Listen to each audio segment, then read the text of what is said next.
Afternoon. Could you please raise your right hand?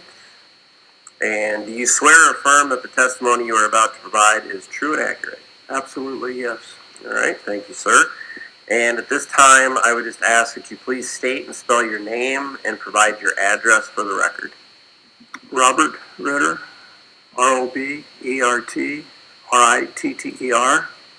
3033 330th Street, Dallas, Iowa, 571.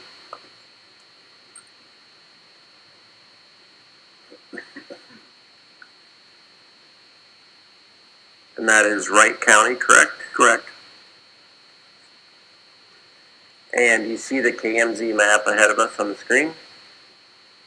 Yes, I do. And this is the parcel at discussion today. Yep.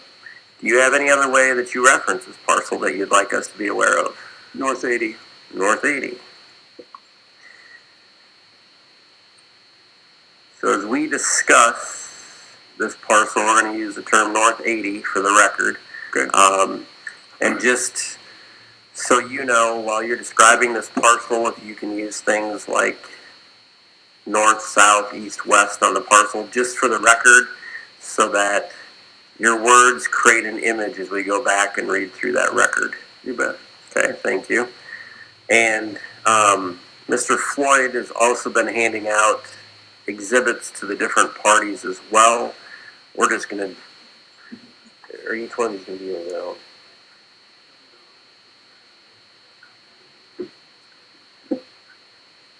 Okay.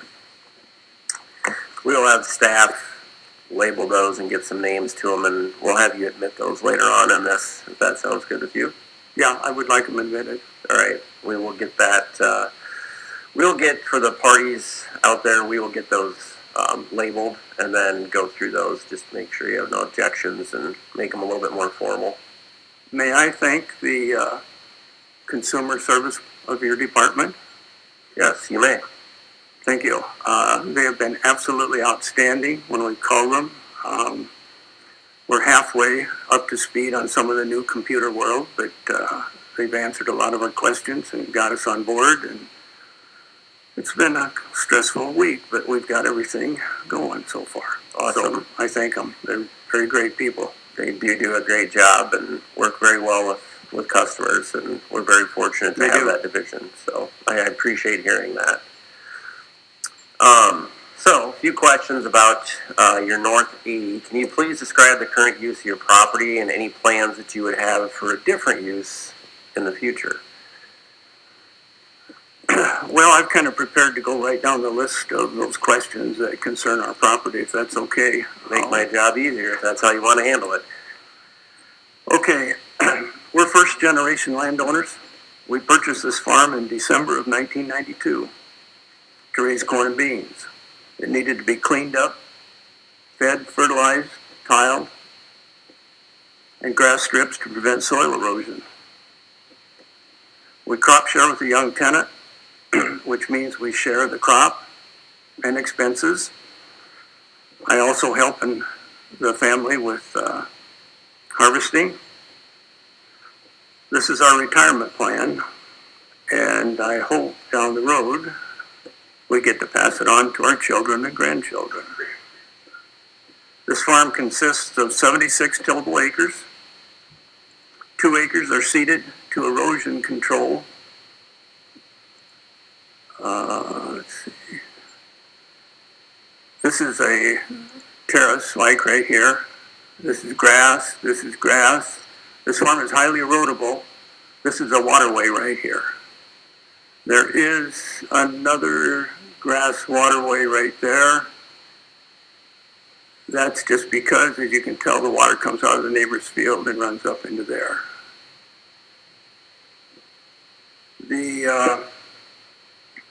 We pattern tiled this farm, which means the tile are every 60 feet. If I could have exhibit A1.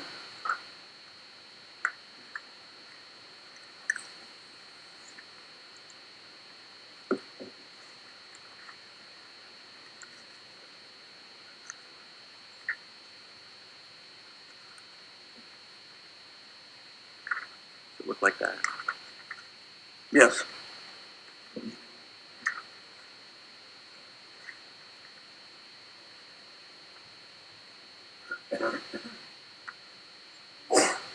That's it.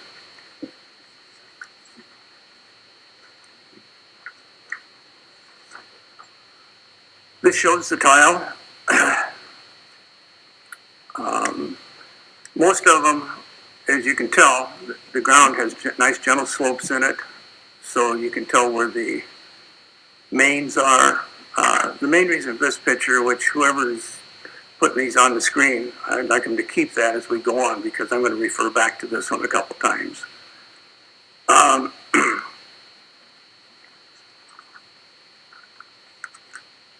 The main thing I want people, anybody, where's my pointer?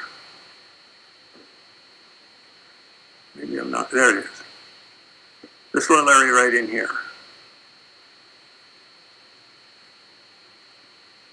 This will be kind of the key. All of these tile here, here, here, here, and here, we've installed all of them.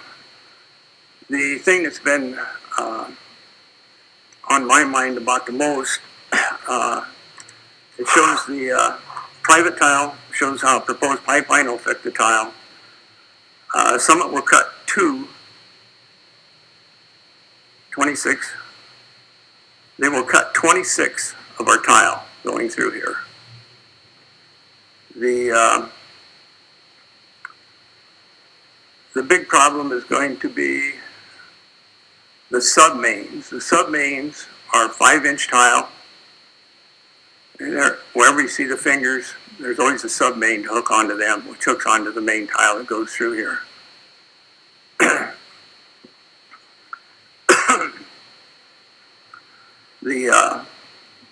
These county tiles serve the entire drainage district of 187. 187 ditch was conceived in 1919 and was completed in 1922. So the tile are over 100 years old. Betty earlier talked about how they crumble and stuff. All of these district tile are all 4 feet deep. Down in this area right in here, we had either a blowout or a suction hole, whatever you want to call it. Our tile guys came and fixed it, and he told me they're all cracked underneath. There is no way, I don't care what kind of a tiling person you are, there's no way you're going to go through here. But thank goodness we have some very good county supervisors, and the ordinances are going to have them bore 2 feet underneath the bottom of the tile.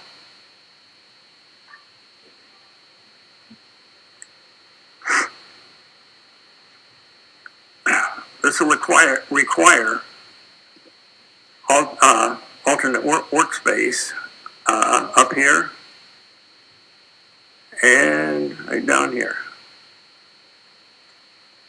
They'll have to bore holes on both sides of that 16-inch tile, which, as you can see, especially up here, we'll cut a sub-main and about 3 laterals all in one shot. I've done enough tile work to tell you that's going to take some real expertise and people that care about what they're doing, or it'll never be fixed right. I'm going to switch, well, I just got little faith. I learned by watching some of this that Ellingson is going to be the same tile people that Dapple used. And I have some friends that farm down there, and I could go on forever with stories they've told me. But anyway, that's another story. The latest ag mitigation says they have 14 days to fix it. Anything that they break, if it's dry like this year, there won't be any problems. If we're wet here like we did 6-7 years ago, it's going to be some serious problems. If I could have tile map or exhibit,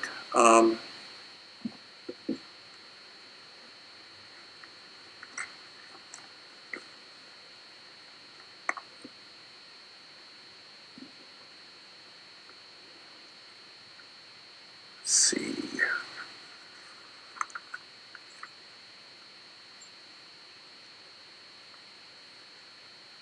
C1.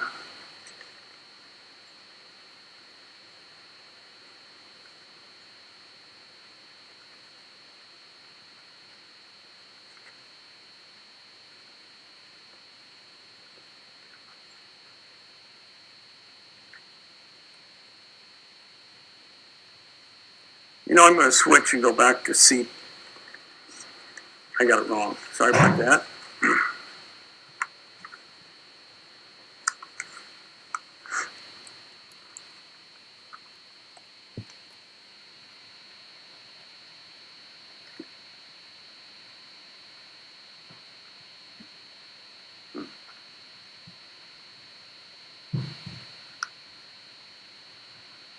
B1.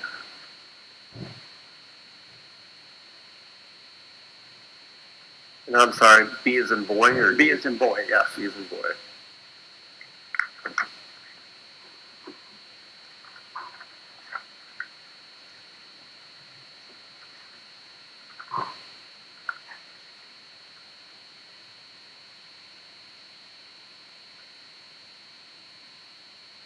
That's it.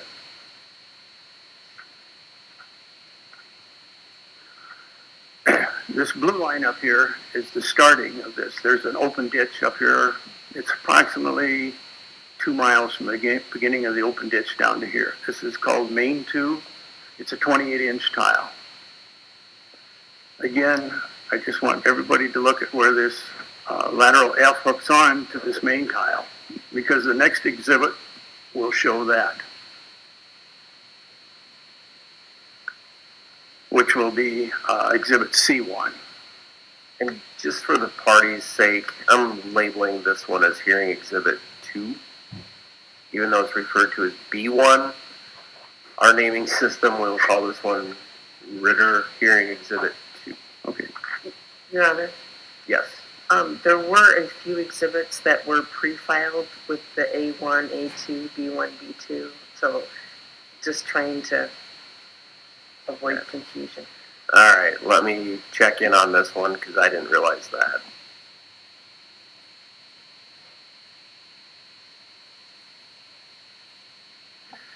All right. Per legal advice, we are just going to use Mr. Ritter's naming convention for the sake of ease, if that works with all parties. Okay. This is lateral F. It's still a 28-inch. This main here, this is lateral F. This is where the pipeline is coming right down through here. There's the grass strip we have here. This is where it's going to be quite a problem. We have dug this one up. It was in pretty good shape, 16-inch. The main problem is down here in the bottom, in the low ground. Again, just look at where this is. I'll point it out. The 16-inch hooks on in our property, the west piece of this. And I just want everybody to take note of that. And if we have exhibit C2, we can continue on down with this line here. The main thing with all these pictures, can you pull that back up just a little bit, a little higher?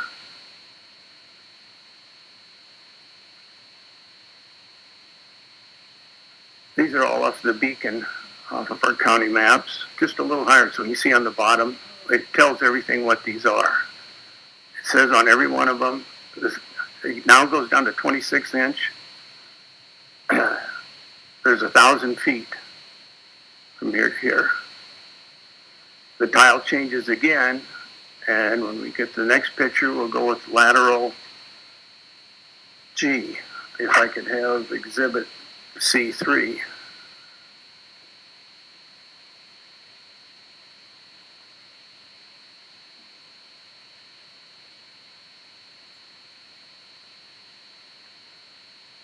That's this one down here, and it extends several miles to the south. That one will also be cut right in here somewhere.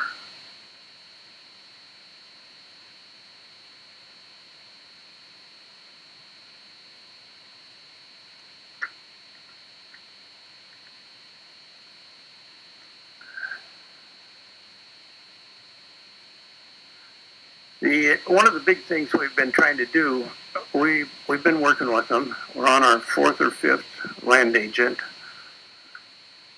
There isn't a lot of consistency, but we're slowly getting there. We have an Exhibit C, and we're trying to find out, after we learned the county was going to require them to bore 2 feet under these tile, they're going to have bore pits in our field. And they're going to be roughly 12 by 10 by approximately 8 foot deep. They've told us that everything they'll separate the dirt. Isaac Russo, the engineer I'm working with, he said, we don't put that in the easements. And I said, well, I'd like to know what you're going to do and where you're going to go. Well, he says it's in the easement. Well, the easement says, yeah, we will separate the dirt take off the top dirt, take the bottom dirt off, and put it back together. I just wanted it in writing. Several days ago, you had a fellow on here that talked about how he was working with him. If it isn't in the easement, and you sign something away forever, you're done. I have no recourse whatsoever, because I've agreed to it. So I just want more of this exact, what they're going to do, how deep it's going to be. I want an engineer plan is what I want. And they seem to tell me that's not possible.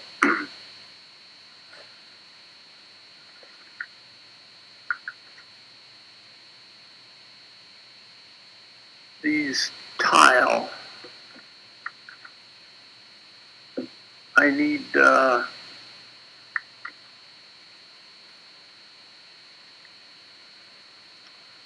C4, please.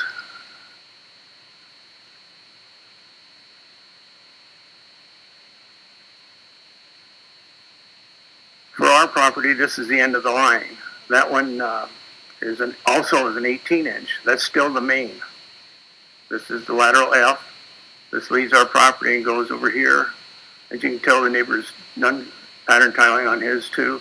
This field over here is also pattern tile, just like this one is. It's not ours, but I saw it when they did it.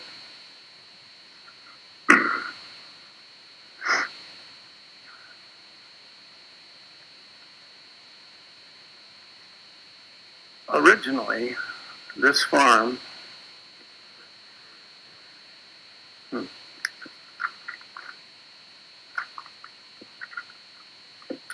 I apologize. I got some stuff mixed up here a little bit, and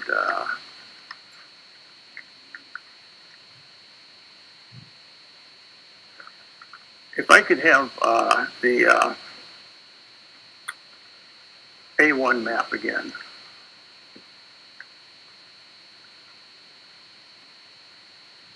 And Mr. Ritter, did you say that main was 18 inches? Yes, that's the main part leaving our farm to the east there.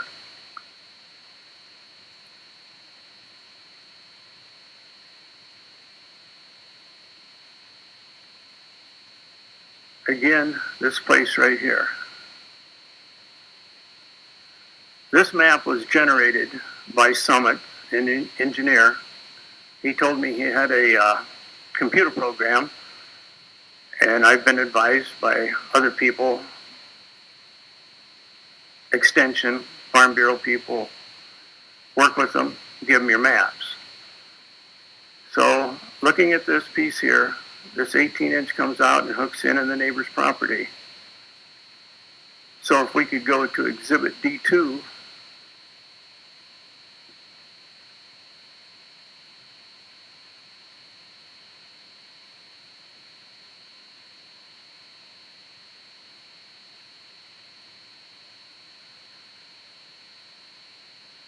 this is the map that I gave Isaac. And if you're looking up in here, this doesn't go that much further.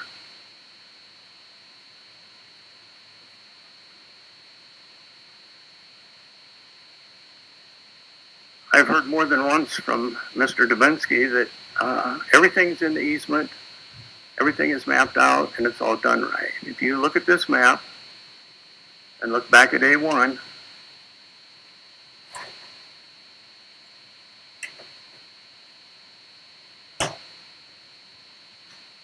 It hooks up in the neighbor's property. Something isn't right. I'm just trying to get clarification of, what's right. This is probably, if this is 60 feet, this is probably close to 100 feet off of where it should be.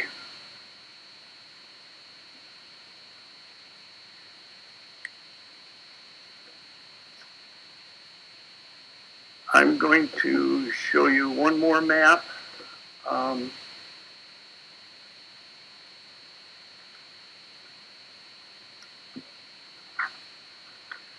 D1.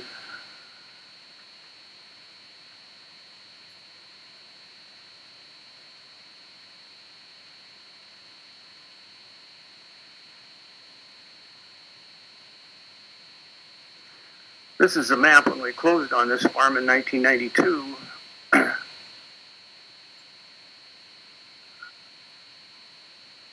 When you think back that this was dug by hand, this fella here, his grandchildren rode the school bus with me, so we've known about this for a long time, but to have somebody keep this kind of records is fantastic.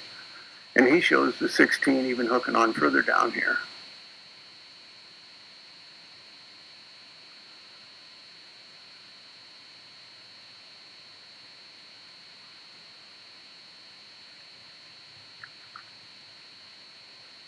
All of my friends that I have that have pipelines on their farm tell me one thing and one thing only. Your drainage will never be the same. No matter who fixes it, it'll never be the same.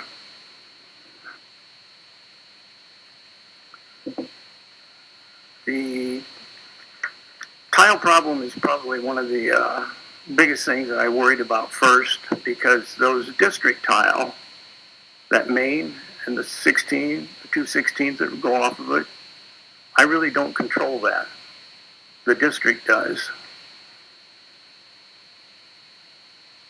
Down in the middle, they get down in here.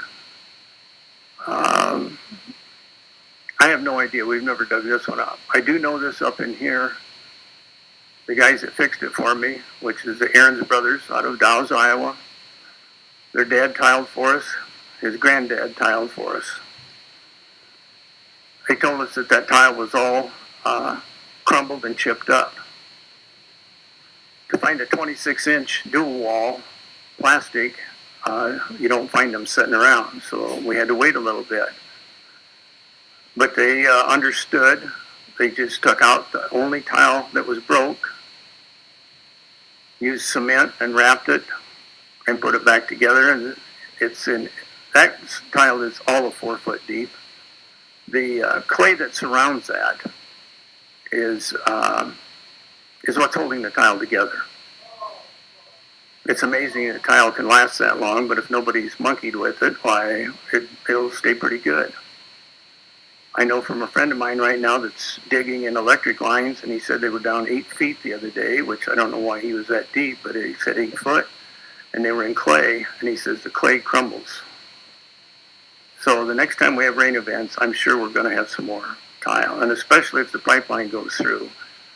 This is going to be it'll be a nightmare. It'll be, it isn't just the people that's doing the digging and stuff. It's this bottom man that's down in the tile that puts this stuff together, that has to be put together right.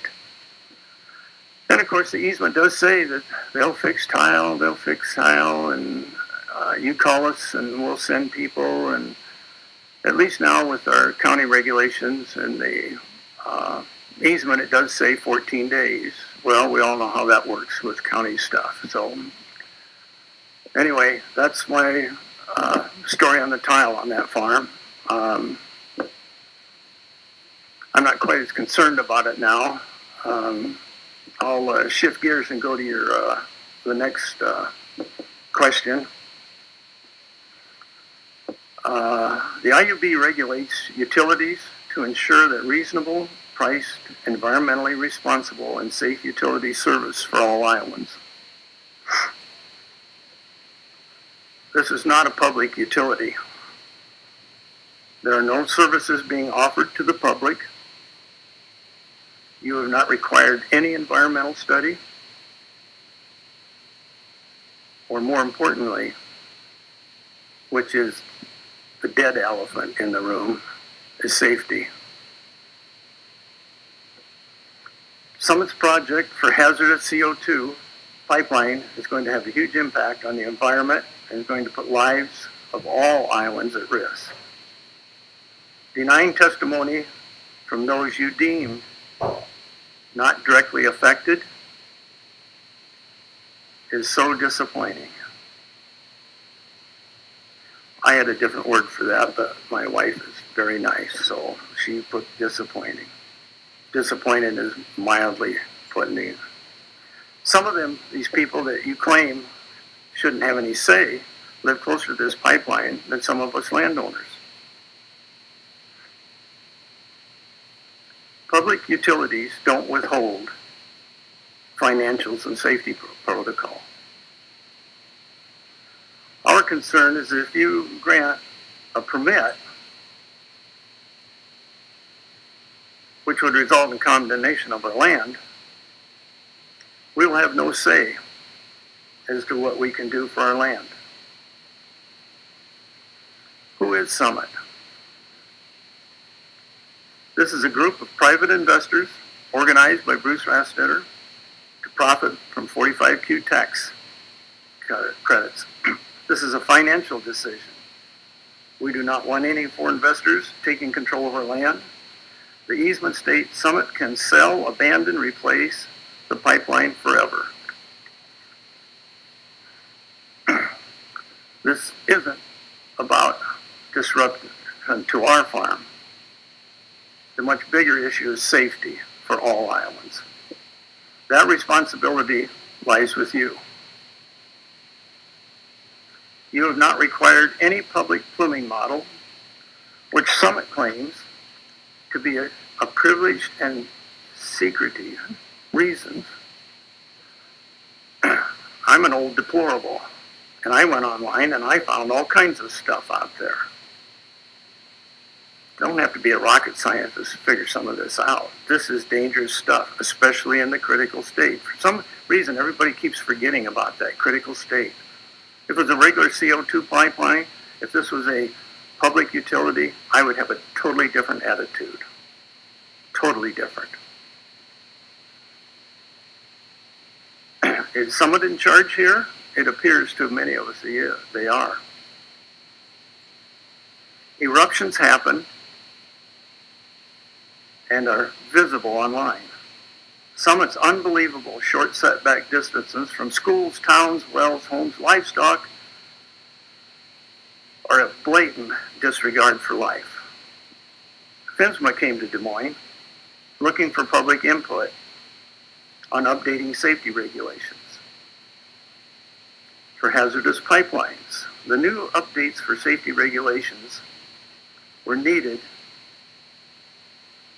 You as a board can show your respect and duty for safety by delaying your final decision until FINSMA comes up with updated regulations. On your website it says, we are valued as a regulatory expert. How can you be an expert if you haven't even seen a critical? Plume modeling. That kind of blows my mind. And you don't, I don't mean a computer model. I've heard they've got these, there's all kinds of things out there where they throw in a bunch of algorithms, we pop up with a magic formula. This pipeline won't leak. It'll blow up. 2,200 pounds in a critical state. You ever seen a hydraulic hose with a little pinhole in it? Shuts off immediately. They're going to have 20 miles apart valves on this. 6 years ago in Clarion, Iowa, we had a natural gas line get punctured by some telephone people pouring lines underneath. It's late on Friday night. Thank goodness most of the people had left town for a football game. 7 hours. 7 hours to get that pipeline shut off. There's just too many holes in this whole pipeline thing. Shut offs. If there's a problem, if there's never a problem, then we don't have to worry about it. But there again, it says you're the regulatory expert and you decide on these things.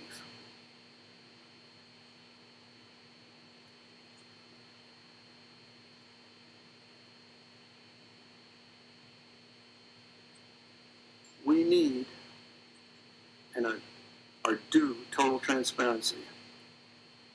We are threatened with eminent domain and threats to our safety. The IUB is at a crossroads. Do you honor your responsibility to the Republic? Or is your responsibility to bail out the ethanol industry? In case, and I know you've listened to the corn growers, all the top people in the state of Iowa who are hooked up with corn growers' ethanol plants. This is going to save ethanol because of this or this. I got news for you. Ethanol is controlled by the EPA, and I know you guys got to know that. They control the amount of volume used all over the country. They lay down X amount, and that's the way it works. You must know somebody different than I do.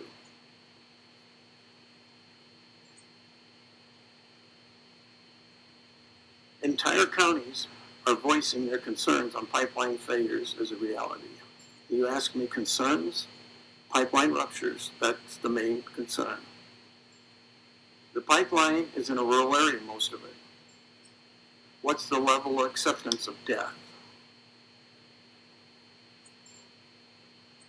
Question 4, if you're recommending an alternative route. First of all, it would be selfish of me to ask Summit to change the route to someone else's farm. That's just moving the problem someplace else. We have to say no to the pipeline route. The hazardous pipeline is proposed to cut across our field on an angle, cutting off access to the back half of the field. This is going to disrupt preparation, planting, spraying, harvesting, fertilizer, tillage. We asked if the trench plug could be put in the southeast corner. Could I have Exhibit A1 again?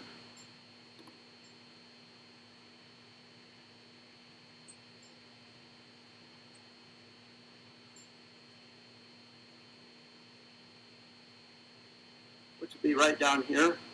There's a lane right here where we normally haul out. My last response from Manny Menez in our Exhibit C, it's in the easement, they'll put them where they want. Well,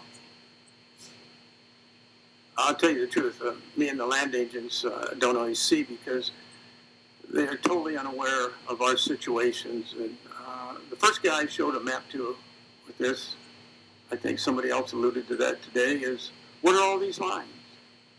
I said, they're pattern tiling. That's what we do here in Iowa. Every land agent I've talked to, except for Mitch Baum, who is, I think he's what is his title? He's business development manager for Summit Ag Group. He's the one that set up my dining room table before he switched me off to Manny. And he said, if we just move this pipeline over a little bit, as you can tell, this line, it would miss the sub-main up here. It would cut it here, which would eliminate a lot of problems. This is naturally the high spot where the ground. This ground runs this way, this slopes this way, this slopes this way, and this slopes down this way. Isaac Lazoo told me the engineers decide where the earth plugs will be. You know, it's hard to sit here and even talk about this stuff when I think about it because I've been trying to work with these people. They don't want to work with you. every time Manny and I got into a little disagreement before Christmas of last year, and he started telling me, all he could tell me was to sign, and he says, "This is your offer." I had to interrupt him and say, "Now wait a minute, Manny. You offered me." Him and Isaac, the first time I met him, I keep these guys' cards and I write the date down when I meet them and stuff, so I got a little background here. This would have been September 21st of 22. We were standing in this driveway right down here when he says, "How about 200? I says, "I think we can talk." That's not going to happen anymore because of the safety factor.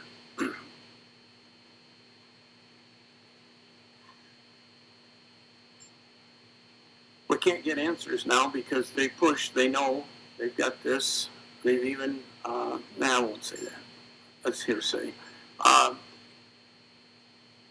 They're trying to push on this just a little harder now, and everything I do, all my communications, I learned this from our county drainage attorney.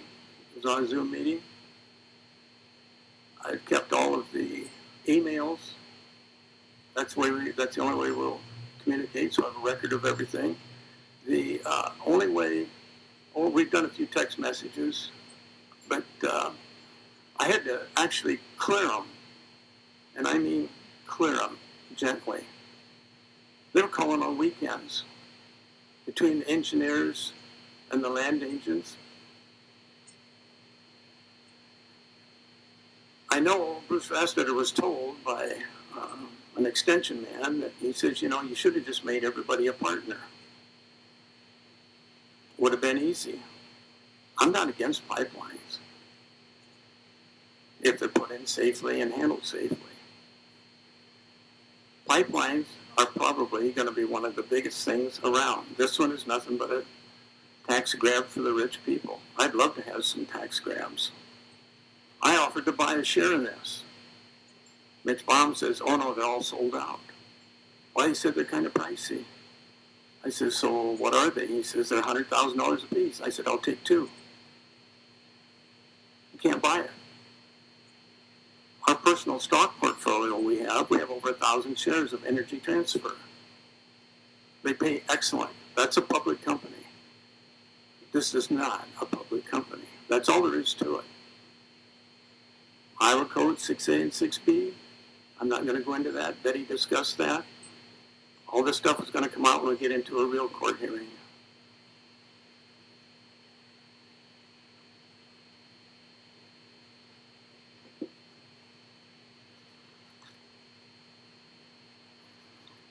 Anything Summit failed to address. Summit has shown no regard for safety. This is the biggest issue. And pretty soon it's going to be the only issue. Summit's payment schedule is insulting. Their alternative workspace is up to 2 years at half price. Have you read the easement? I doubt it. The next, they're actually saying now that it could be disrupted for 2 years. Or the easement, that doesn't count. But there again, they're only paying 100% the first year, which they plan on. They plans on losing the crop. Okay, you've done it. But if they go for 2 years and you lose the next one, they're only paying 80%. The next one is 60%. This rule will be changed. Farm Bureau is working on it. There's other people working on it to pay this continuously. Today, it's so easy to prove yield loss. It's just so easy. They all got monitors in the combines. We as farmers experience losses every year. It's usually been due to weather or decisions made. It's never been at the hands of others wanting to threaten us with eminent domain for their personal financial gain. That's the line. We found someone hasn't been truthful. One agent says this, another one says a different. When Summit came out with Wright County Survey contact report, I believe that was on July 27th. Survey report. I have no idea who these people are. None whatsoever. There's a lot of phone calls.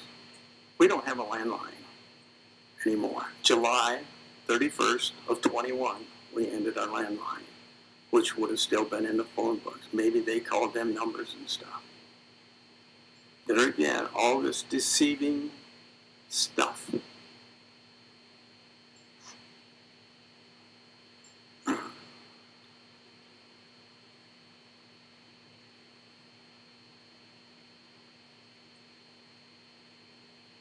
Exhibit K that you sent out here a while back refers to contacting all affected persons associated with the property. I gave our tenant's name, information to Manny Mendez on October of 22. I called my tenant before we came. I called the tiling people before I came. Nobody's heard anything.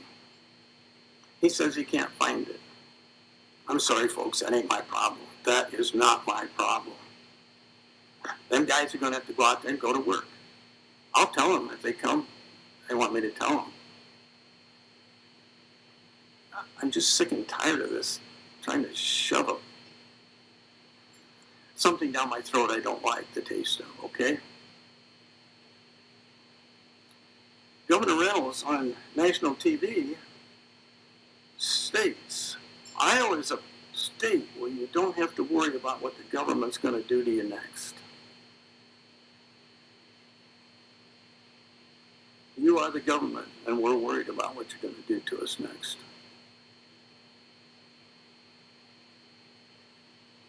Our liberties we prize, and our rights we will maintain. I want to look at one more map. In fact, I want to look at two.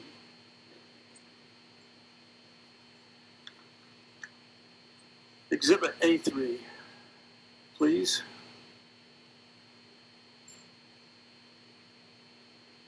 This is basically a soil map.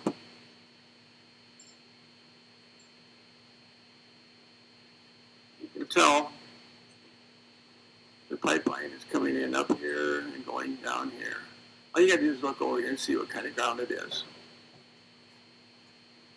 If you have the computer program that lets you overlay the pipeline in here, it's like an 84. The whole farm average is only about a 78 because of this high spot up here. A little gravelly, that's the reason we've seeded it down. That's part of our conservation plan for the government programs. If you want to qualify for anything, you got to do it. It's highly erodible. That's the only farm we have with highly erodible. The future plans I had the other day, a while back, was to seed this down. I'm in pheasants forever, and I thought this would be a nice cover because this is only less than 2 acres. It was a pain for me to farm when we were farming it, and these guys have bigger equipment now, and they just go down and back and they're done anyway, I guess. He said it's no problem, so that's it. We also have hogs on another farm, and the state requires us to test the ground every 4 years, which we do. All the farms, they only require every 10 acres. We do it every 2.4 acres. That's knowledge that you need in your back pocket to farm and make money with today.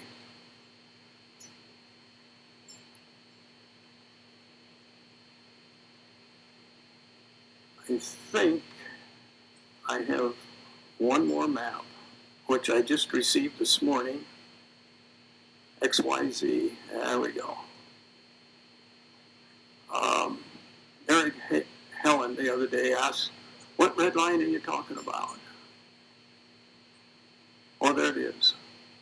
That's DAPL. 6 years later.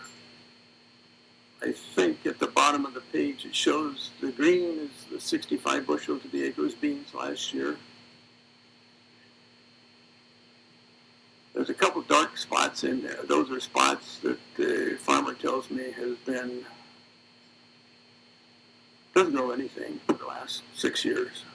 Something they did, but yeah, I'll admit one thing, when they did it, there were some other questions earlier about the ruts and how deep. Thank God Wright County got rid of ISG, those regulations. But the new mitigation plan, I do have that, the latest one. The first one I got in September. For some reason, IUB pushed one out in July, and I got home last week from the meetings, and there was another one. So instead of printing off another 18 pages or whatever it is, I decided to read it first, and it's just pretty much the same as the July one. I've offered my help to our county supervisors. I said I'd work for nothing while they're out there working and digging, putting it back together.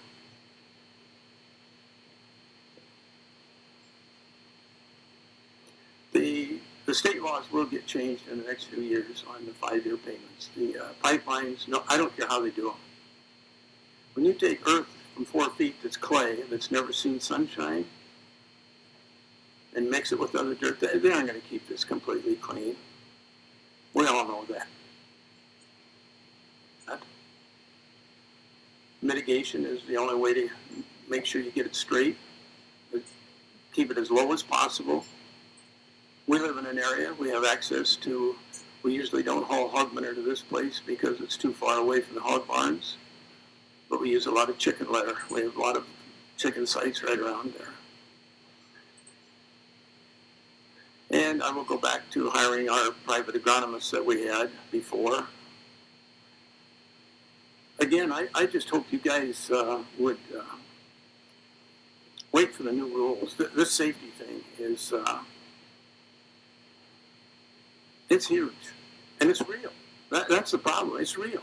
This isn't a puppet show. This is, we're talking about people's lives here and stuff. And if all you're worried about is money,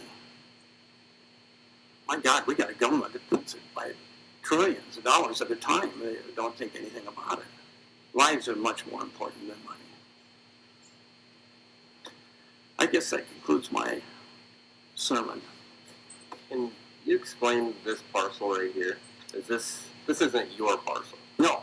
Okay. No. I just want that to reflect in the record. No. What I have some other maps.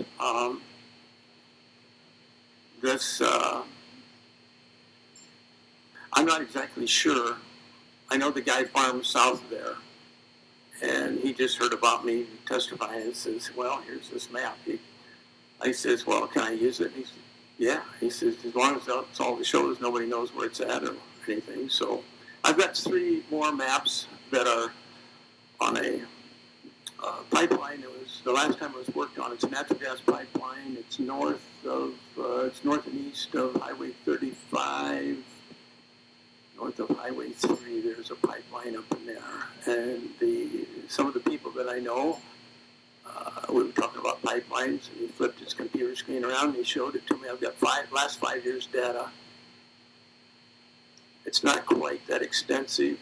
The better the soil by CSR2 and drainage, that won't show up quite as much.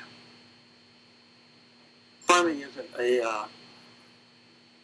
an engineered thing. It's variable. If you could tell me what the weather's going to do, I could tell you what hybrid to plant in the spring. And I know there's another guy out here that could do the same thing. So no, that's not mine. It's I believe it's south of Ames. This is where, I don't know where the guy all farms. It's one of those things. I just wanted to show you that it still exists. This isn't a made-up picture or anything. This is real.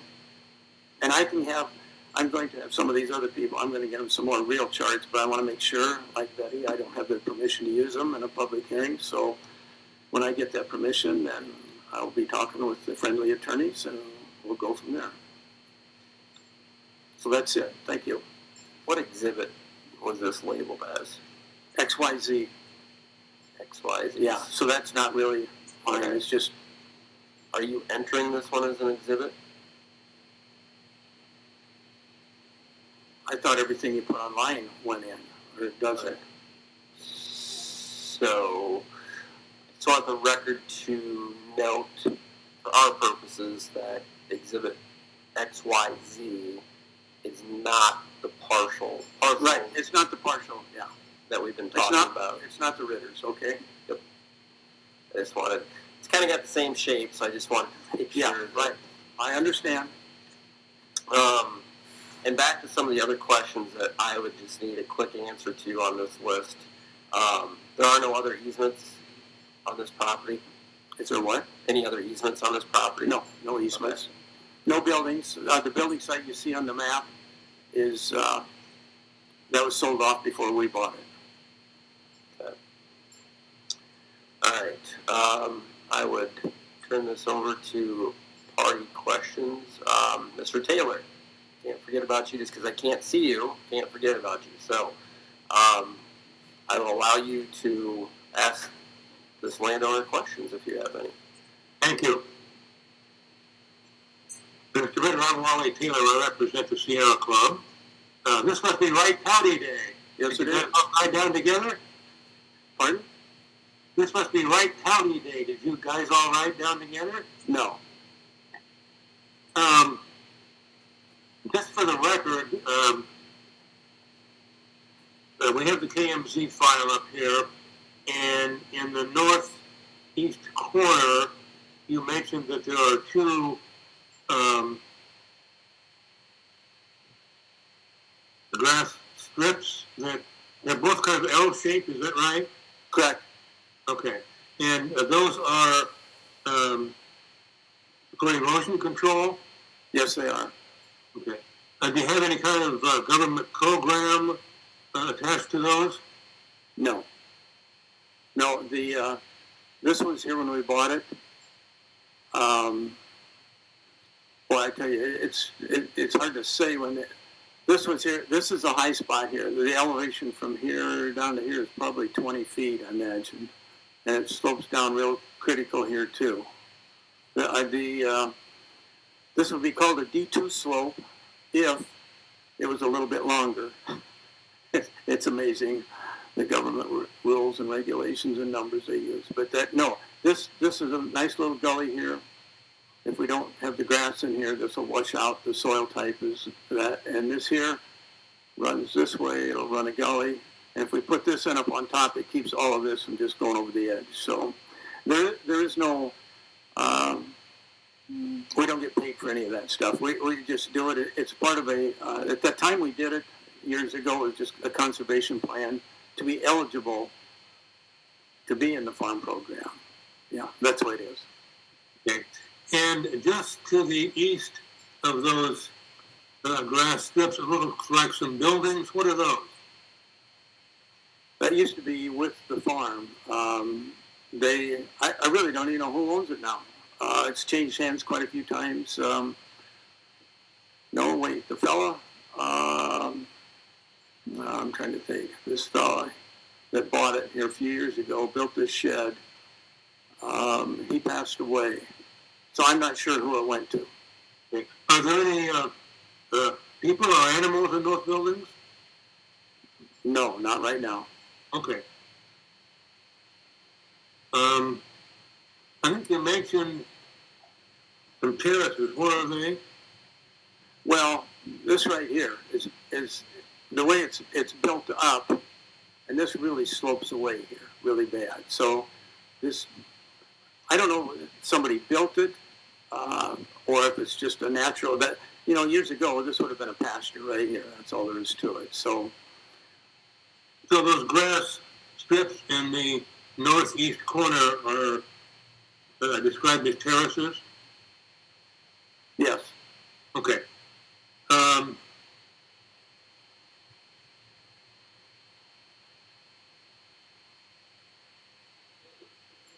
Can we zoom out a little bit?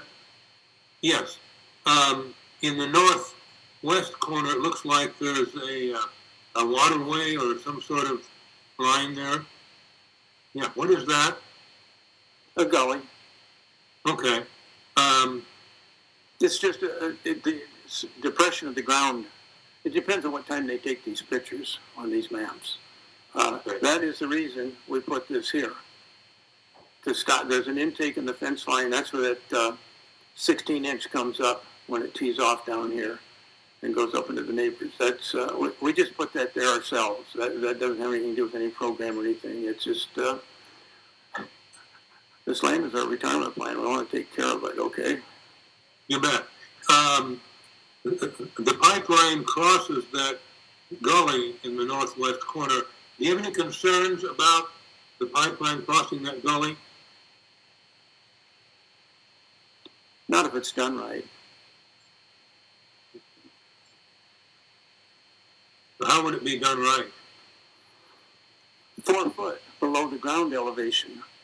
That's if you read that easement, they leave a little leeway. There's, I think, I was trying to remember. I was going to count that and write it down, but I didn't. The term that they use is as nearly practical several times in the easement, which means nothing. Yeah. Whoever's running the cat that day, backfilling and stuff, it's pretty slipshod. Like I say, I'm going to be out there continually if this goes through, watching them, just because, and I'll be taking lots of pictures and stuff. Okay. You mentioned Ellingson Tiling Company. Why was that something that you made a note of?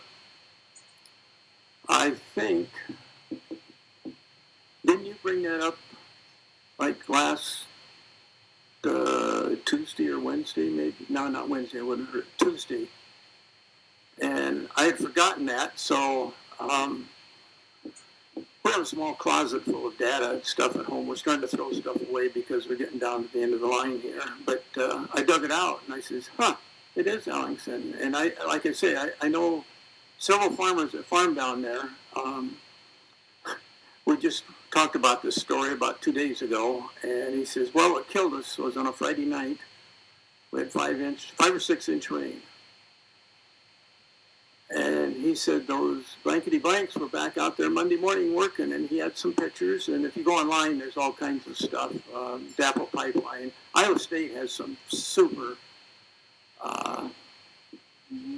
compaction data. All this pipeline. They got all kinds of these pictures and stuff online. And there again, if you're laying a pipeline other than tile in a trench with water, with the pipeline half full, you're not very smart. That's all there is to it. It's just, it's going to give you problems no matter what. That's all there is to it. Is your understanding that Ellison's didn't do a very good job of repairing the tile? Yes, another fellow I know down there said they just, there had to be 2 12-inch tile running pretty close to each other, and they just fixed it this spring. And of course, they were belly aching about it, but he says we pushed and pushed, and we finally got them to pay for it. I don't know if they didn't follow the correct protocol or something, but it's 6 years since that. This spring, they fixed another 12-inch tile that had. Everybody thinks the tile is going to wash and blow out. I watched something the other day with a lady that had a pipeline through it, and they had alfalfa. They were dairy farmers, I think, and it said that. She said there's no tile in there. Well, I would make an awful big wager that there's a tile in that hole someplace. Otherwise, if it's right on top of the pipeline, it would be leaking somehow. That's all there is to it. But the story I was told about Ellingson, they after this 5-inch rain, and of course they had the pipeline trench dug, and there was water in the trench, so they're pumping it out, which they have to do. There was a pond. Let's just say the pond was to your right, and an intake in it. Well, right behind a few hundred feet was the tile where that intake ran into that they had cut, and it was open on both ends.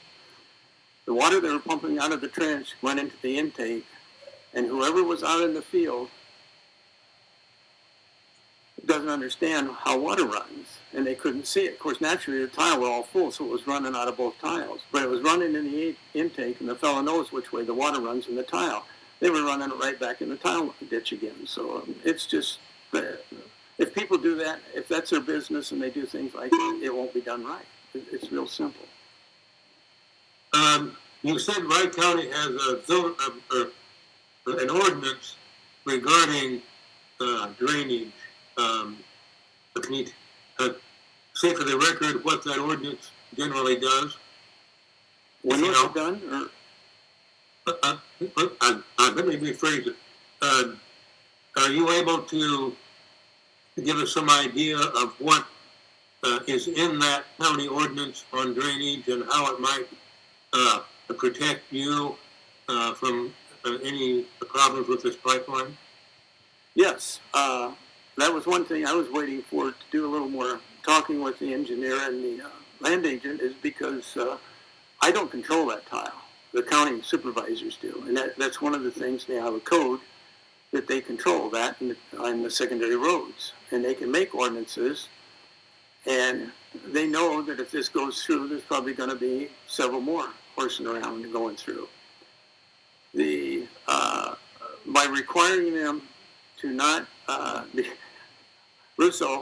Isaac told me that, well, any engineer knows that you can just clear cut, but there's two different terms. They're using different terms: clear cut, open cut, whatever, to cut the tile. And of course, he sent me a picture of a pipeline where they dug all the dirt away from it.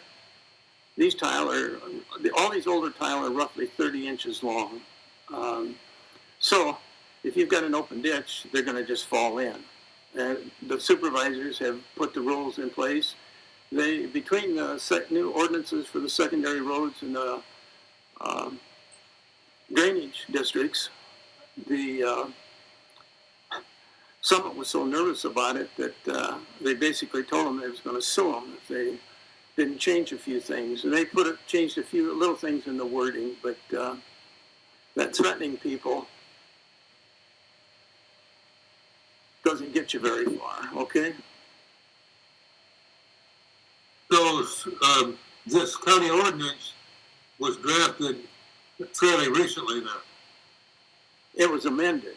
They've had this all the time. And the Iowa Code says in the easement stuff there'll be a foot under. They just made it an extra foot. Anybody, well, I shouldn't say that anybody, because there's parts of the state of Iowa that don't have drainage districts. It's all natural drainage, or they do their own tiling into the little ditches that run through their fields. Eastern Iowa, Southern Iowa, there's a lot of them that don't have drainage districts. So they have ordinances in place. They just put a few teeth in them, because 50 years ago, they were only 50 years old. It's pretty simple. I don't know about you, but I'm starting to wear out a little bit, and I don't think I'll make it to 100. So Summit, what did Summit tell the county as the county was amending this ordinance? They didn't want it. I think that one of the sticklers in there was they wanted to be able to start digging even if they didn't have all the permits. I really shouldn't say. It was something to do if there was pending litigation that they wanted to go ahead and grant them the permit.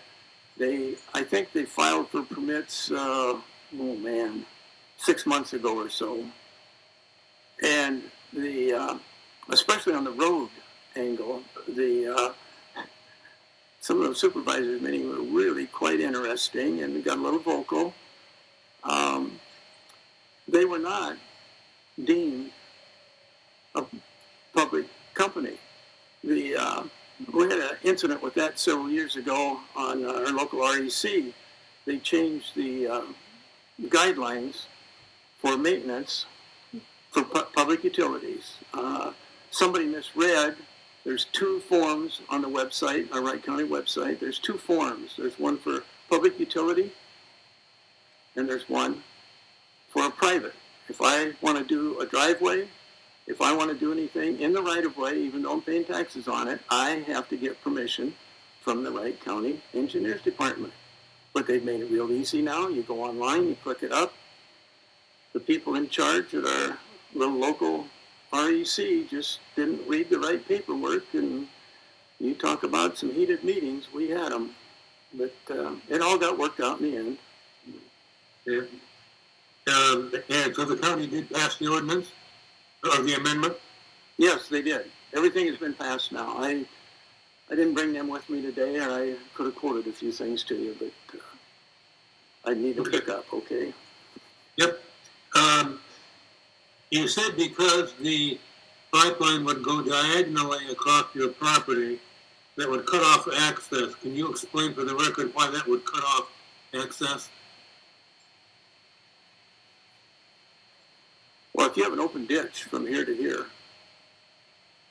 with multiple, you saw those tiles and stuff, I mean, you're going to have, this is really bad. You're going to have a mess out here. We want to be able to cross over. We want them to put in the easement that they will put it down over here in this corner, right here. Put the plug down here. We have no access to the road either. I'm assuming, I've looked at I've been following this pretty close. I looked at Lucky 7, that's who owns this piece here. They have an extra workspace in here. So I'm assuming that's how they're going. Well, they have to have an extra workspace to bore under the road. The gravel road is right there. Yeah. So they've got extras workspace on his filings right here. And we just wanted to put the plug right in here. Or just back a little bit. You know, it doesn't have to be. But if you go clear back up here, let's just say it's corn. Beans won't be quite as bad. Corn will be, we got 1,000 bushel grain cart. All we're going to do is compact more. We try everything possible to eliminate compaction. And again, there's a lot of data on the Iowa State website about compaction. And there's even a test that DAPL paid for, but they're done paying for it. But Iowa State is still continuing. I talked to those people the other day, and they are still continuing with the study. So there's going to be a whole lot more information coming out about compaction and yield loss. But it has been documented that there is compaction and crop loss from the construction of a pipeline. Is that correct? Oh, yes, yeah.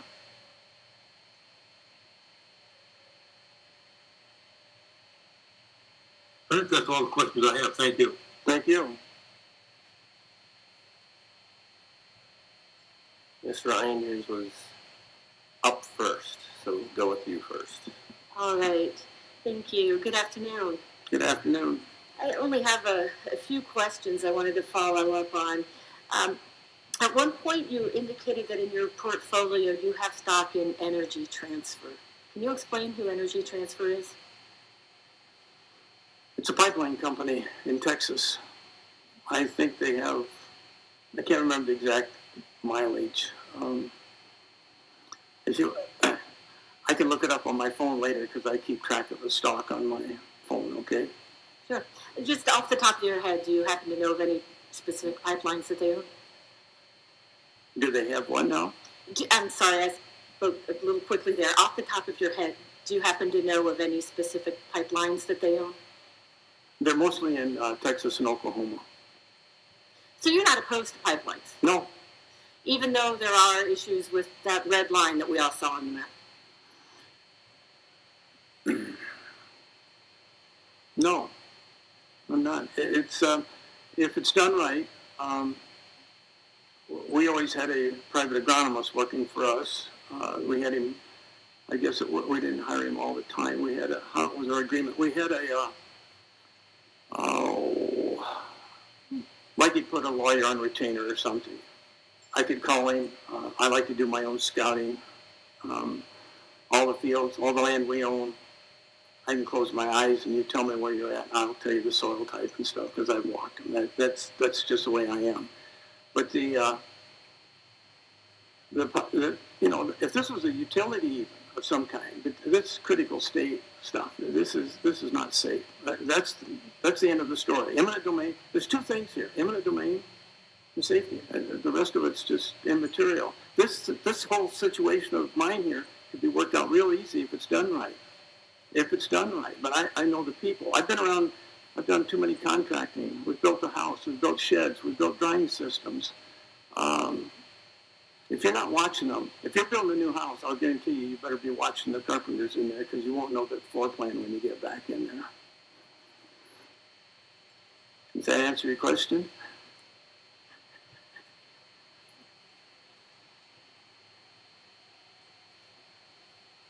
I think I'm going to follow up a little bit more. As far as the types of pipelines that Energy Transfer Zone, you said Texas and Oklahoma is mostly where they're located. Yes. What kinds of products do they carry? Gas, oil, anhydrous is big down there. All of the major, natural gas, gasoline, diesel. Do you think those products are necessary for the functioning of our economy? Yes. Do you think carbon dioxide is necessary in the pipeline is necessary for the functioning of our economy? No, I do not believe. And I believe in climate change, but I know the climate's been changing since eternity. The cycles that run, the weather. We're going to witness here this weekend some giant hurricanes in Florida. It's just a natural phenomenon. Several years ago, we came home on a plane from Florida, and a gentleman sat down beside us, and we got to talking, and he says, well, what do you do? And I says, well, I farm.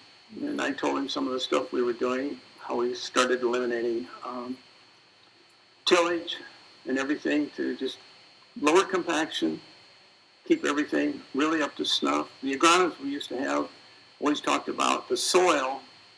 If you can take your hand and just push it down in up above your knuckles. That's the goal of a good farmer nowadays, to try and keep that ground as loose as you can.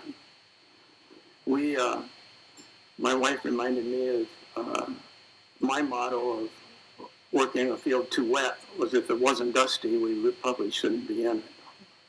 Because if you're driving in a field and it's wet and damp and you're picking up, even on a small tractor, it will pack the ground and it shows up. It always shows up. We have a serious problem when we haul manure with tanks, which we switched to umbilical cords, and everybody in the neighborhood loves it, including the road people, the secondary roads. It just helps everybody out. Thank you. That's all my questions.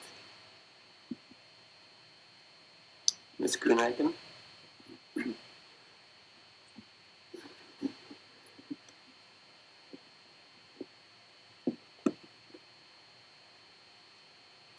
Hi, Mr. Ritter. My name is Chris Grunhagen, and I'm asking questions here for the Iowa Farm Bureau. And we know each other historically.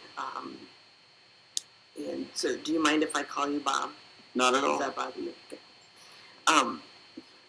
Would you like to work on entering your exhibits as hearing exhibits here first before I ask some questions? Would I like to what? Would you like to enter your exhibits as hearing exhibits? Oh, yes, I would. I would like to enter. I do have one question, Okay. though. I have an exhibit A2 that I don't think you talked about. It's not mine. Ask them. It's their mistake. Okay. So that's not one you want to have in there. So Nope. I just want to Not that one. Okay. So what I have for you is an A1, A3, B1, C1 through 4, D1, and D2, and an XYZ. Okay, can you start on that again? Yes. What I have written down is A1, Yep.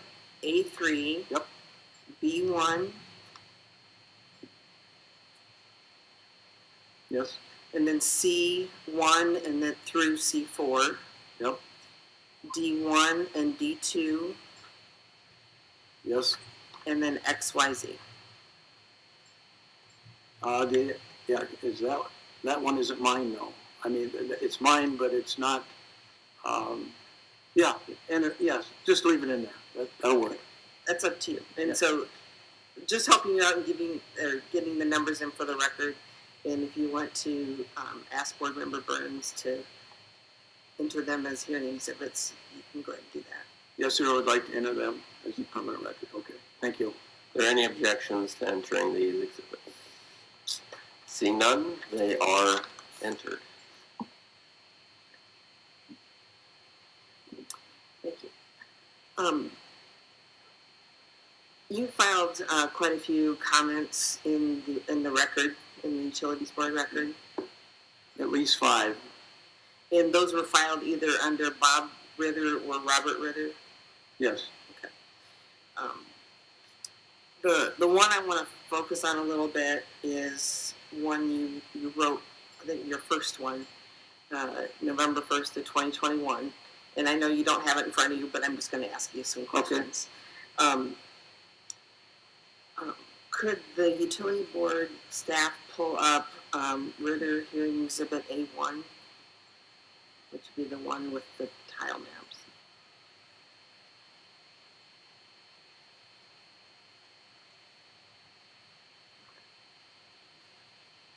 And you talked about this earlier, but I want to make sure that it's clear on the record where things are located on the property, because I think you were pointing with the pointer. Yes. And so I want to go through and have you describe the proximity of where things occur on that map. Okay. And so in your comment from 2021, you mentioned that there's a 26-inch drainage district main on the property. Could you describe in words where that's situated on the property? The 26 starts about right. This is a 28.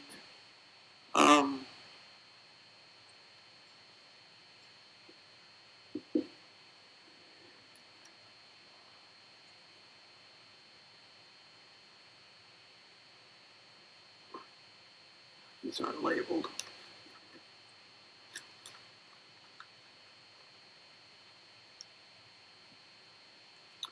I'll be right with you.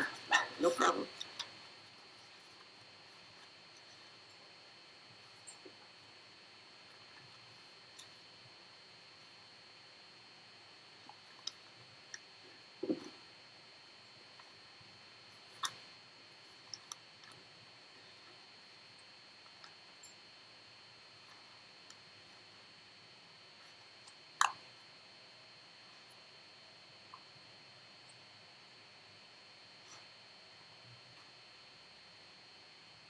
If we could have B1.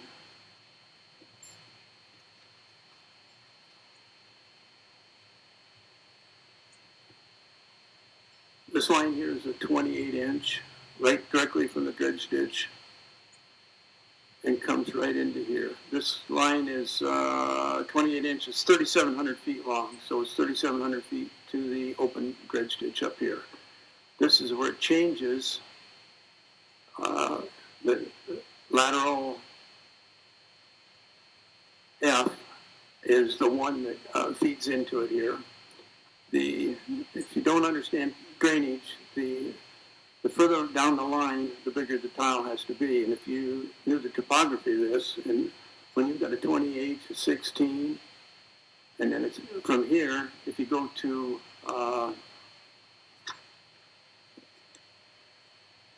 C2, if we could have C2, it changes to a 26 down to here. This is where the other 16 hooks on and goes south. And the main 2 is here. This is lateral G. So in these two exhibits, your property is identified by parcel number instead of exhibit. And so could you, I guess, give us the parcel number so that we're sure which of the parcels on these two exhibits are yours? Well, it depends on who you use, I guess. Let's see. The ones right now is it HWR002 Is that what they're No, using? so on your exhibits here, B1 and C1, there's parcel ID, so it's 1605200001. Is that your property there? Yes, that's it. And then 1605200002. So kind of in the middle of those two exhibits, that's your property. Yes. And so when you're describing the main coming down, it enters your property, but then switches to an 18 there. 18 inch. And it continues out to the east, to the right. And so the blue line is the 26. 26, and then the red line is this 18. Right. Okay. I think, if I remember right, the objection we used, the 26, because I just learned how to do all this the other day. The original map I had, the very original map that Hans Hansen had, was just a little different than this. But all of this is on Beacon, and we also have a drainage clerk she walked me through this the other day. I said, how can I bring this up with different colors and show everything so I could walk through like I'm doing with you here so that people could know what they're looking at. And as you can tell, I learned how to do it. So, and I think I just said it was a 26. I didn't realize that it was a 28 all the way clear into our field, switched over to a 26, which makes sense because then you got another 16 hooking on into the 26 and reduced down to an 18 that goes up over here. So on your property, you're saying you have a 28 inch? Is the blue line, or is it a 26? No, the red line is a 28 down to the blue line.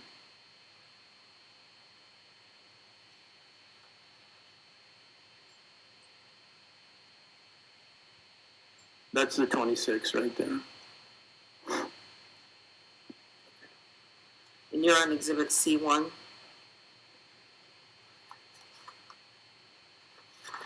Or are you on C2?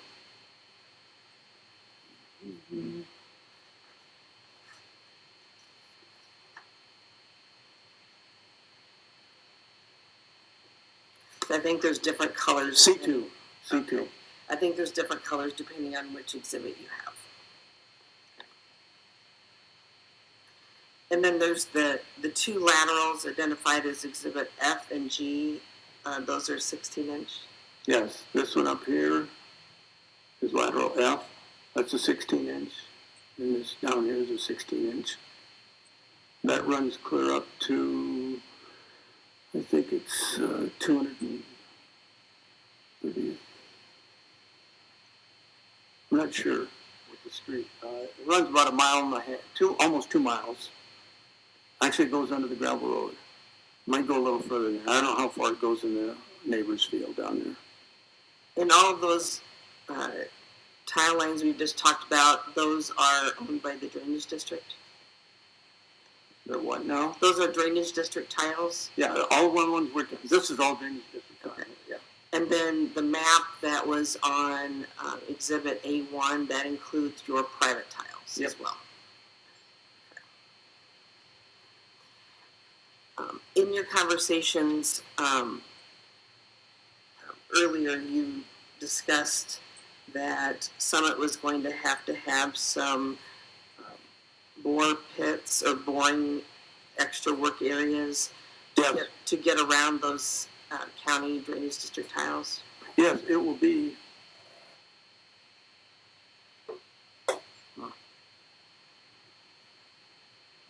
Right here, where that 16 comes through. So is that lateral F? Yes.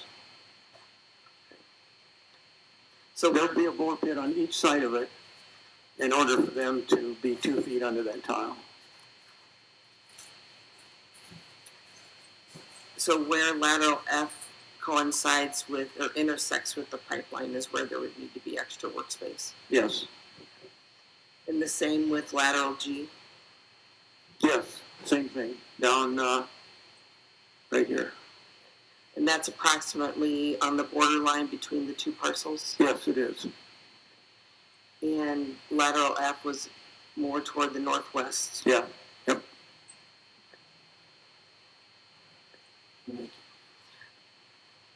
Would you, have you seen the exhibit H's that have been filed on for your property? Have I seen a Schedule H? The eminent domain requests? Oh, yeah, Yeah. yes, Okay. And have you seen the drawings on those? yes, Did you see any extra work area on those drawings? no. So if Summit needed extra work area for those bore pits, would you expect those drawings to be updated? Well, I would expect it, but I doubt if it'll happen because the two fellows I'm dealing with right now were just slowly getting to a. Well, I'm getting shorter, and they want to sign, and I've changed my mind. Safety is a little bigger problem right now, and until these guys and these guys up here adhere to it, it ain't going to happen. And they don't seem to understand. If it's not in the easement, I don't care. Everybody's asked, everybody up here, have they made you an offer? Yeah, and I thought the offer we could start talking. Every time we've gotten to an impasse, I tell them I'm back to my original offer. I started from day one. I said, give me $500,000. It's real simple. I wouldn't touch it for $500,000 now. I can't wait until we get to our local counties, where our eminent domain board will decide what's going to happen. The money, I think you've heard that a couple times today, the money is not the option or the key element here. Safety and getting this stuff done right, that's the problem. And it's got to be in writing. I'm old enough to know. I learned a long time ago. I paid some expensive lessons. I didn't contact my lawyer, and I didn't contact my tax man. I didn't know what passive income was. That cost me a college education again. And that's why you crop shared your lease with your tenant? Well, this young man hadn't got out of our state yet, but we've known the family for years. I started looking at a couple of different things, and I prefer, everybody says, oh, you just cash the checks now. No, I don't want anything to do with that. We actually have a flex crop share lease. I got the best of both worlds. I get to run a combine, they pay me. I store the combines, they pay me. We're partners. I like to say we have a partnership. Everybody makes money. That's another thing that's wrong with this. They're making all the money. Give me a piece of the action or something. Do something. I mean, you're not going to do anything. But before that, the safety, you got to get back to that safety thing. That's all there is to it. Things have changed, and I think more people will eventually figure out that safety is more important than money. Bob, you mentioned that you gave your tenant's name to Manny in October of 22. Yep. Have you given your farm tenant's name to anybody else since then? Nope. Okay. So you just gave that information to him that one time? Yep, because I told him there was actually, we also have our own corporation. We lease the land to the corporation and we sublet it to this man on a crop share basis. You mentioned the property to your south was owned by Lucky 7. Mm-hmm. If you can, there's what looks to be a finishing farm on just south of that parcel as well. Oh, what now? If you want to go back to the KMZ and then zoom out just a little bit. Thank you. Okay. There's a barn right there. Yep. Livestock barn there. Yep, that was just put up a year ago. Okay. Is that also owned by Lucky 7 or is that a different owner? Ooh, If you don't know, it's okay. I really don't know. It'd be real simple if you can pull up Beacon in the right county, you just click on it. No, you know what? If it's not marked off, it's owned by them then. It wouldn't See, be marked off on this particular file. Oh, okay. Let's see up here. Yeah, okay. You haven't put that in, so they should be able to bring that up pretty fast and easy. That's okay. We'll just move on. Do you know about how close that livestock barn is to the pipeline? Oh, let's see. So we could have the IUB staff measure it. Yeah, they can measure that. They're very proficient at that. Can you read that? 187 feet. Thank you.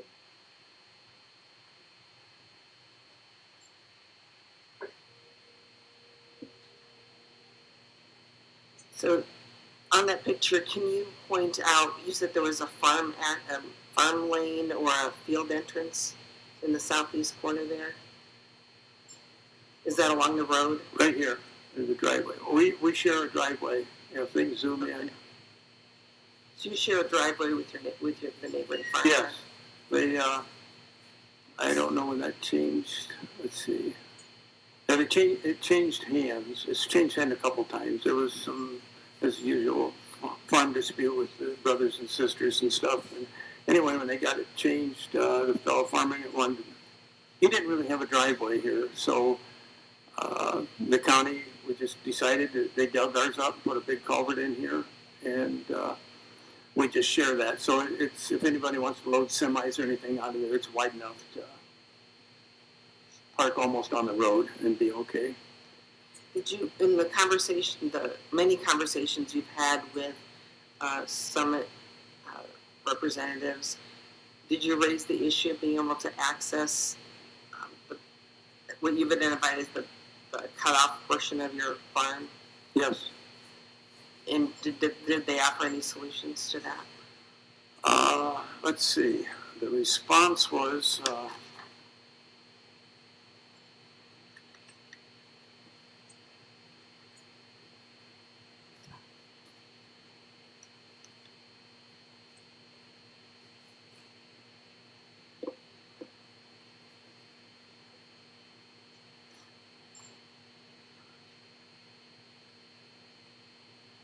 see, first we talked about, my question was, you can access or say you need access anytime, any place. He says that's correct. Typically, they notify and explain when they need access except for an emergency. Well, then we got a little more specific, and the question asked to Manny was, work done can pipeline be replaced? Yeah, okay. Work done between April and November prevents us from accessing the back half of our field. There will be an earthen plug in the ditch to permit crossover. Item 15, Exhibit C, addresses this concern as follows. Trench plugs during construction of the pipeline facilities, restoration of landowners' property, and any subsequent altering, repair, removal, or replacing of pipeline facilities, company will leave earthen plugs at reasonable intervals as necessary to permit landowners and tenants or livestock from crossing the open ditches. That's mentioned, reasonably is mentioned quite a few times too. These guys know how to clean up an easement. I mean, we're not going to do anything to it. Our goal was to farm it and have a big crop. And personally, I believe the CO2 has helped our crops because that's what they do in greenhouses. They pump extra CO2 in it. So it's pretty simple. So if they're not in active construction and don't have a trench there, even though it's during that 24-month construction period that's in the easement, would you expect to still have access and to be able to cross it and to get to your back part of the field?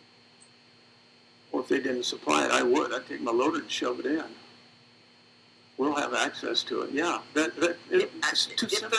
If they're not in active construction, there's no trench. Right. Even though it might be within that 24-month construction period, would you expect to be able to still cross that easement line and to access the back?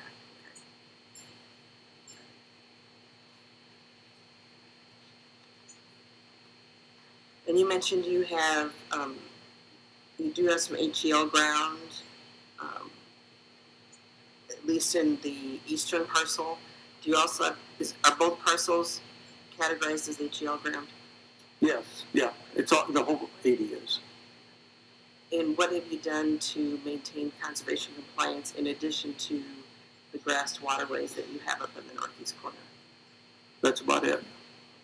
And that maintains your... That came from actually one of the NRCS guys came out. And we used soil maps and stuff. We drove around out in the field and we looked at all this over up in here. And we had a couple gullies and stuff, but we leveled it all up and seeded it down. There was always sort of a small one there.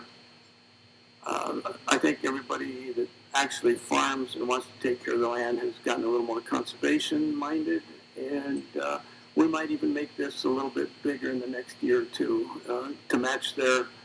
Actually, the guys' planter is twice as big as the one I had, so it's just you make it easy to farm and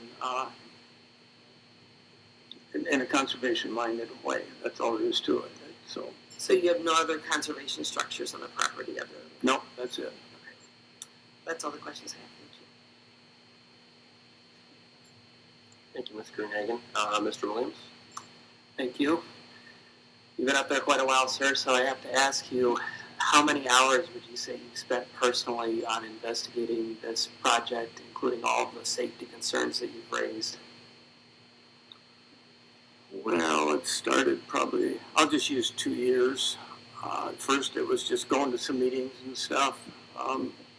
Since about July 27th, I think it was, we've, I suppose we've spent, if you figured out for the last month, I would say we've probably spent a minimum of 5 hours a week. The last 2 weeks, about 10 hours a day. Yesterday we didn't have this all quite put together, and we had breakfast and we worked all day and went to bed at 10 o'clock. Never stopped. Our daughter came up to help us go through this, and here we are. I would say that if before, you'd look at several meetings a week. 2 hours. Thank you. Probably about 5 hours a week right in there. Before these last couple weeks. All right, thank you. And I think you testified, you threw two dollar amounts out there. One was $200,000, one was $500,000. But I get from your testimony today that really it stopped being about a dollar amount a long time ago, and it's really just this issue of safety, which I understand from your perspective has not been resolved, and you don't think it's going to get resolved. No, I'm like the fellow was up here last week. If it is in an easement, it ain't going to happen. I mean, like I told Chris here, I learned my lesson once. If I didn't contact my lawyer and my tax man, I paid the penalty. And I can tell you what he's going to say, because right now, the people we're using is not a full-time. That's the problem with getting old. All the attorneys you've had have either retired or died, one of the others. So I'm looking for another new one right now. And I'm using a lot of extension. The CULT, which is the Iowa State. Okay, Chris, help me out. What's that called? The Center for Agricultural Law Center and for Ag Taxation. and Law Taxation. Yeah, and they've got a lot of good stuff on there. That when you start talking things like this, you got to do what's right in your head and your heart first. And if you don't do that, if you don't think it's right, then you don't do it. It's real simple. I mean, I kept thinking, I was really under the influence early that this was going to be able to get worked out, and I can see it just nobody cares. I mean. Nobody cares. And if you don't care about safety, it's a moot conversation as far as I'm concerned. understanding your point, I want to talk to you about the previous person that was up in your seat, Mr. Tate. I asked him some questions about tile repair, and you were probably in the room when I asked him, but in sum, I asked him about GPS placement of tile on his property, and his position was that even if that was utilized in the repair process by Summit, it would not result in tile being placed in the way that it was before, disturbing the ground. Would you agree with that sentiment? 100%. And for the reasons that he indicated, the compaction issue coming up underneath the tile, and just frankly, just probably the lack of due diligence, would you agree that those are all risk factors in the fact that tile may not ever be the same on your property should it be disturbed? All I can tell you is I have several close friends over in Franklin County that have gas lines, all kinds of different pipelines. They keep putting them in more in the same easement area. About 5 years ago, when it was really wet, 6 years ago it was really wet, we didn't even harvest some of it in the corners of the field where the pipeline went through. Once you drill a hole in the clay soil that holds this tile, the water follows the contour of the tile. If you're on a 20-foot elevation and you run the pipeline and the pipeline's 4 foot below the ground, that water will fall to the bottom. You can GPS or anything. Every one of my friends that lives east of me with the pipelines says the exact same thing every time. The drainage will never be the same. These lines have been in the ground since, Vietnam, a good 70 years. And they're still wet. They've tiled, this one friend of mine, they've tiled right beside the tile of the pipeline. And it just, water seeks its own level. When the ground is full, it just comes up. Soil types are different. Once you put that new channel through the soil, subsoil especially, that water will seek its least resistance, and it'll even be higher sometimes. It's just, land is a phenomenal thing. And the soils change, and there's nothing. GPS, it'll help you maybe fix or try and resolve it, but it won't be the same. No. And that's one thing they don't address in the easements at all. Yeah, we'll fix the tile. Well, the tile will work half of what they used to work. That's just my opinion, okay? I just want to ask a clarifying question regarding your Ritter Exhibit XYZ, which was this piece of land that's not yours. You brought this in so that you could demonstrate by way of example what could happen if a pipeline is placed on a property as it relates to its effect on crop yields. Is that fair? Exactly. I'm not even sure where this is at, for sure, but it's. I've got some other maps that I'll get to you guys later when I get the permission to use them and stuff. But their pipelines have been in the ground for years, and these lines doesn't show up quite like this. This was put in. If they'd have just stopped after that rain, you wouldn't have these issues now. You had also mentioned a comment about having to bring back an agronomist. Perhaps it was implied as to the reason why, but I would like you to make it explicit. Are you needing an agronomist in anticipation that a pipeline will have a similar effect on your property in terms of reduced yields? Oh, yeah. Yes. In fact, he was quite vocal. I won't use his name today. But, yeah, we used him for years, and we got to be friends and stuff, but we haven't gotten into specifics. He has said that he believes there's so many technology with all this stuff we have here. It just changes so fast. They're coming with new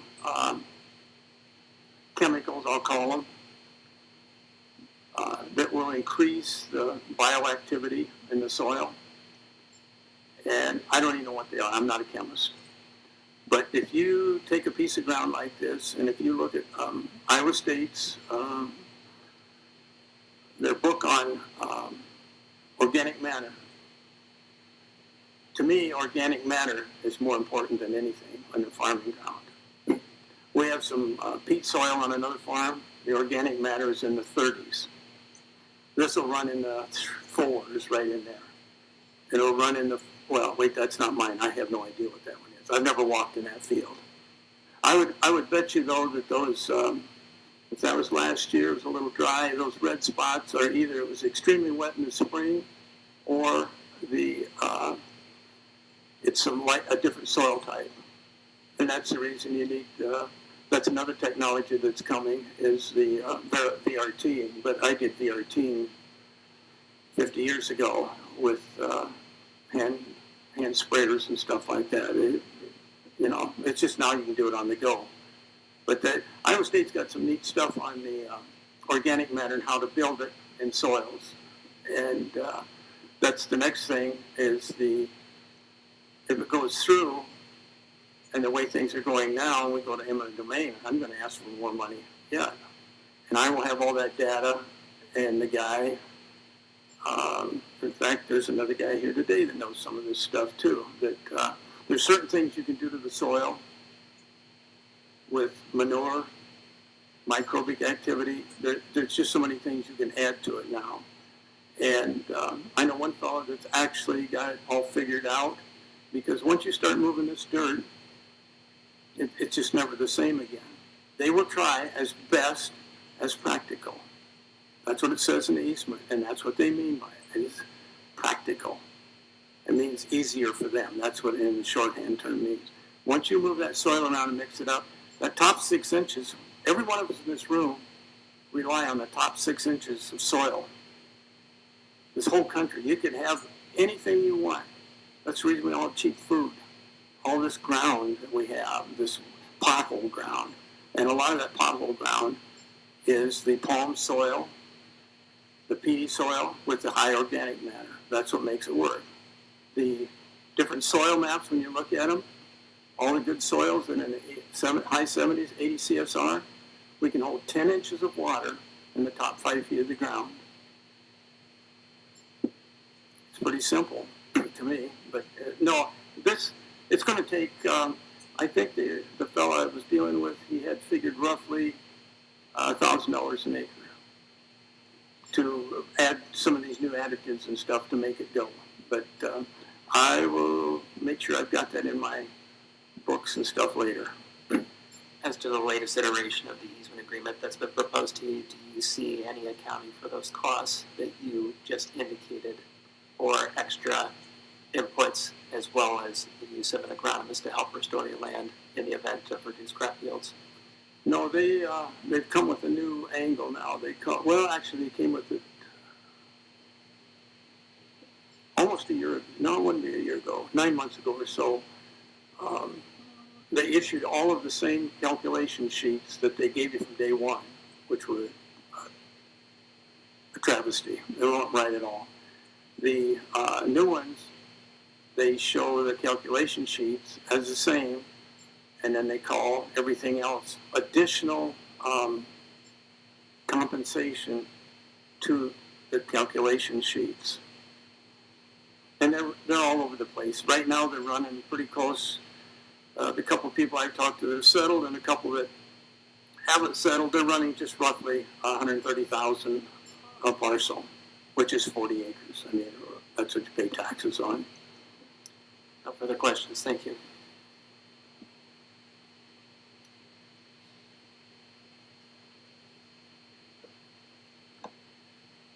Ms. Grunhagen. I have one follow-up question if you're would indulge me. But When you were talking to Mr. Williams about this exhibit, you mentioned that it wouldn't be in that situation if they had stopped after that rain, that it wouldn't be that bad. What did you mean by that? Well, the pictures that I'm sure that was on an Iowa State website I was on, and it talks about the pipelines, and it shows all the different, they've got it broke down with all the machinery out in the field, the different machinery they use, and they show the compaction of it and stuff. They got stuck, things. When you get stuck, I don't even know what the compaction factor would be. So do you believe this may have been avoided if there had been standards in place to stop construction when it got wet? I don't think it could change it 100%, but it could have helped it an awful lot.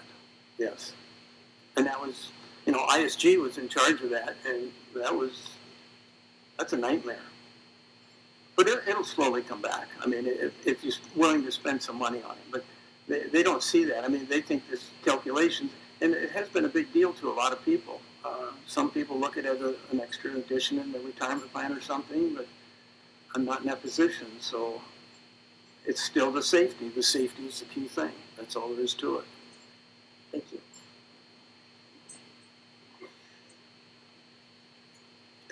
Thank you.